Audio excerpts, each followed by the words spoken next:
Spirit, lead me where my trust is without borders.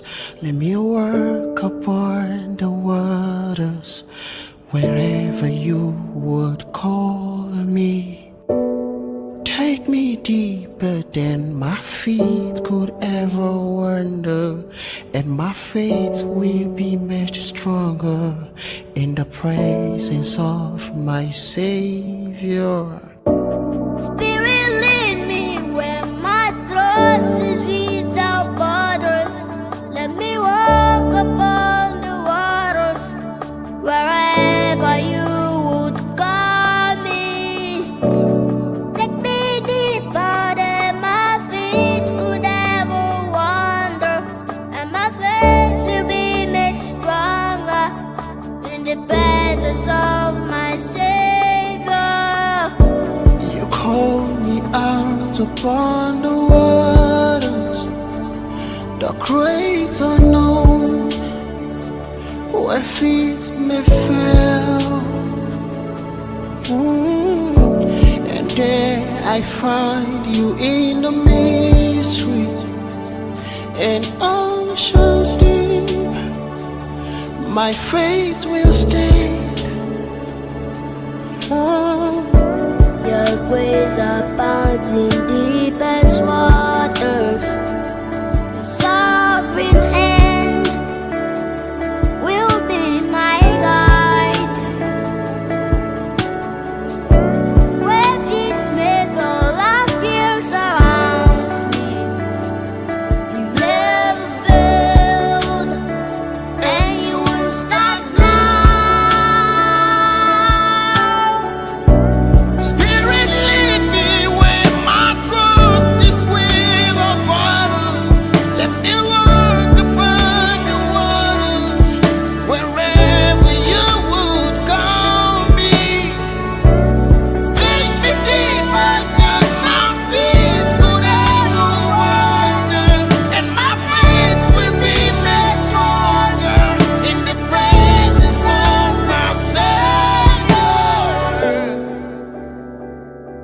Spirit, lead me. Spirit, lead me.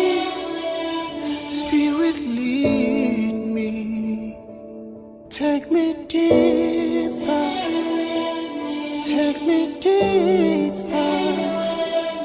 Take me deeper into you.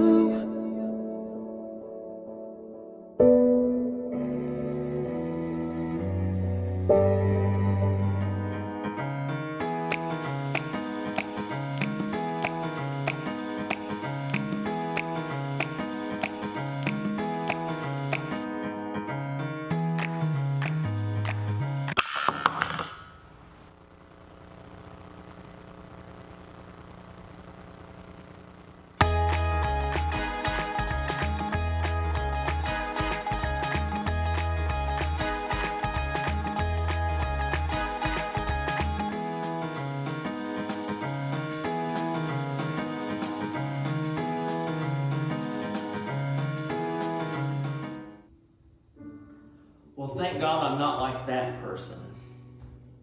They're so terrible. I'm so much better than they are. They're so much worse than me. Well, if so-and-so makes it to heaven, then I have no worries of ever making it there. Have you ever heard that before?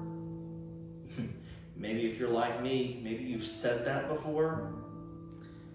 Well, that's what we're going to be talking about tonight. So welcome back to another broadcast of Center of Hope. Week 1, Pastor Bill spoke about the sin of fear. Week 2, we talked about the sin of focusing on the wrong things. And tonight, I want to have the opportunity to speak with you about the sin of comparison. Jesus was telling a story in Luke chapter 18. And he said 2 men went up to the temple to pray. One a Pharisee, the other a tax man. The Pharisee posed and he prayed like this: "Oh, thank God that I'm not like other people, robbers, crooks, adulterers, or heaven forbid, like this tax man. I fast twice a week, and I tithe on all my income. Meanwhile, the tax man, slumped in the shadows, his face in his hands, not daring to look up, said, God, give me mercy. Forgive me, for I am a sinner. Jesus commented, this tax man, not the other, went home made right with God, because if you walk around with your nose in the air, you're going to end up flat on your face. But if you're content to be simply yourself, you'll become so much more than yourself. PsychologyToday.com published an article in 2015 that listed 3 reasons to stop comparing yourself to others, in which it discussed the importance of no longer doing what that Pharisee did that fateful day. In the article, the writer said that they had learned comparative words at school like better and best, and they asked their mother if they were the best, to which their mother replied, you'll never be the best at anything. With millions of people in the world, it's impossible to be the best. Just do your best, and you'll turn out all right. It's good advice that we can all learn to apply to our lives, whether it's in school, at work, or in ministry, and you heard me correct, even in ministry. Because I've been guilty of comparing myself to those around me in ministry and becoming depressed because of the successes of those around me, all while trying to be excited for them. It's such a hard thing to do. So let me sum up the 3 reasons listed in that Psychology Today article. Number 1, the perfection of others is simply an illusion. When you're looking at the life of someone, and especially on social media, you find yourself comparing your life to theirs, and you're only seeing the pretty, the unique, the fancy, the whatever. You're seeing them at their best and not getting the whole story. If we knew the whole story, you'd find that they also deal with depression. They face rejection. They struggle with their finances, and they deal with relationship drama also. You just don't get to see anything other than the success, the acceptance, and the smiles. Number 2, life isn't fair. Will there be people who have better circumstances than you? Absolutely. Some people do have a more symmetrical face. Maybe they have a better body shape. Maybe it's a faster metabolism. Or maybe they were born into a more financially successful family that gifted them with a better start in life. I want you to stop envisioning that everyone is born on a level playing field, because they're not. It's what you do with what you've been given that defines you, not how you measure up to those around you. And lastly, comparison turns friends and allies into rivals. Remember what I said about comparing my ministry with those around me? And I know I'm not the only guilty one of doing this. The problem is that prevents me from being genuinely happy for anyone around me, because I think I should experience the same success that they're enjoying in that moment. You have to learn to celebrate your circumstances and do the best you can with what you have and find satisfaction in that moment in order to be content. If you have followed me very long, you've seen me lose weight, you've seen me gain weight. You've seen me bigger, and you've seen me smaller. And I've had a habit since I was at least 18 years old of finding myself comparing my looks to those around me. But when I compare my looks to the skinny guys on television with the small waistlines, or the buff guys in the movies with the abs and the pecs, I can find myself getting depressed. I don't always like pictures of myself, and Haley can tell you that. I don't like when my double chin is showing, especially when I put in all this work and I feel like I starve myself to death, or I work out at the gym like crazy, or I walk like a rabbit just all the time. And yet it's still there, hanging out on the bottom of my face. Or when I smile and my lazy eye is so prominent. I hate it. But I'm thankful that God brought a woman into my life that looks at me and says she loves me just the way I am, a fluffy belly, a lazy eye, a double chin and all. Can I work harder and change some of those things? Yeah, to some extent I can.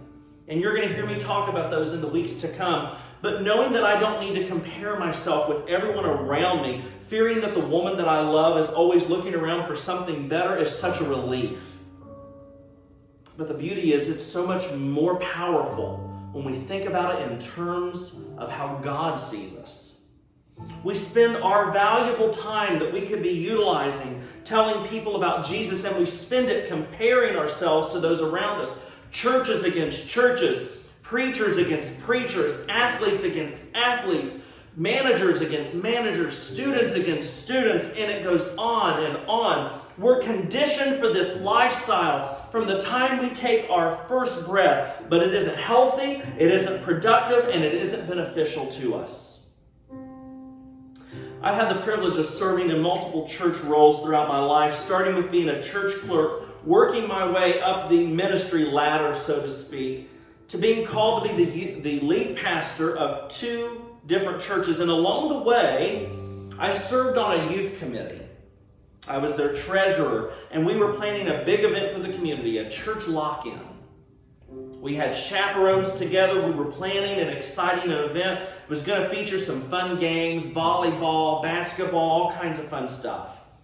We worked out all the main details of the event, and it came time to plan for the food. Being the treasurer, one thing that they quickly learned in this committee was that I am a stickler for finances. I believe we're called to be good stewards of the financial resources that God has entrusted to us, and I don't like debt. So I gave the report of what we had to work with, and I made the suggestion that we go with hot dogs and chips, make them like a snack pack for the kids. Several members of the board agreed, and we had the budget for it. It would leave us with money left over. We didn't want to bankrupt the committee with the first event we planned, but another gentleman on the committee had another idea: pizza. We didn't have the money for pizza, and I expressed my concern with taking a loan from the church just to pay for food when we had plenty of money to cover the hot dogs and the chips. Goodness, we could have sprung for hamburgers and still saved money. Nothing doing though. We were doing pizza because kids like pizza. Well, after about 20 or 30 minutes of back and forth discussion, we came to the conclusion we really didn't have the money for pizza, and then the real reason for pizza came to the forefront. The youth pastor that had been serving in this church went just down the road about 15 minutes, and he was pastoring another church, and they were getting ready to do a lock-in, and they were going to have pizza. And so if we were going to compete and compare to them, we needed to have pizza too. We talked about it. We voted on it. And the committee voted with this gentleman, and we took a loan from the church and we bought pizza. The event was not that great of a success because the kids that wasn't going to be there still wasn't there, even though we were competing with the other one. They still went to the other church because they liked the pastor.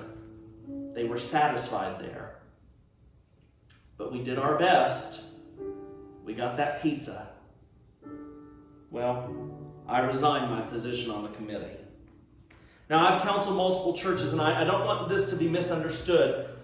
We do have to look at other churches and understand what they're doing in order to make sure that we stay relevant to our community. If every church in your community is offering a digital platform, especially in times like these, and you're not offering that, you're doing a disservice to the people in your church, especially right now, by not allowing them to be able to tune in online. You're making them choose to go somewhere else or put themselves in danger. So I don't want you to understand this as me saying that you can't look at other churches and follow their example. I think it's great. Churches set examples, and we've been following them for years, and churches pave the way for other churches to come along. But I also think you need to understand that if you're doing something for the purpose of dragging someone from one building to another, you've missed the entire point of why we do this in the first place, because church isn't a building. Church is the people within that building. The entire point of the church is to love people where they are and love them back to life, because there's so much negativity in the world around us. They don't need to be bogged down with petty back and forth fights among congregations. Paul was writing to the church at Corinth, and he said, in all this comparing and grading and competing, they quite miss the point. Couldn't agree more. Paul was writing to the church at Philippi, and he said, love each other. Don't push your way to the front. Don't sweet talk your way to the top. Put yourself aside and help others get ahead. Don't be obsessed with getting your own advantage. Comparison has been called an act of violence against oneself, and President Teddy Roosevelt said, comparison is the thief of joy. Don't give your joy away. Throw away the sin of comparison and set yourself free by turning it over to Jesus. And as we come to a close, I want you to listen to what Jesus was saying in Matthew chapter 11. He said, are you tired? Are you worn out? Are you burnt out on religion? Come to me. Get away with me and you'll recover your life. I'll show you how to take a real test. Walk with me and work with me and watch how I do it. Learn the unforced rhythm of grace. I won't lay anything heavy or ill-fitting on you. Keep company with me and you'll learn to live freely and lightly. That's what a life with Christ gives you. A life of freedom and a life of light. If you've never accepted Jesus into your heart, that is the next step that you need to take, and you need to take that today. But maybe you're watching, you've already accepted Jesus into your heart, and you need to stop comparing yourself to others. That is the next step that you need to take, and you need to take that today. Whatever your next steps are, we want to partner with you, so send me a message so we can walk alongside you, and I will be praying for you. Be sure to tune in next Sunday as we continue in our series, Sins That Are Okay, as long as you love Jesus. God bless you guys. See you next week.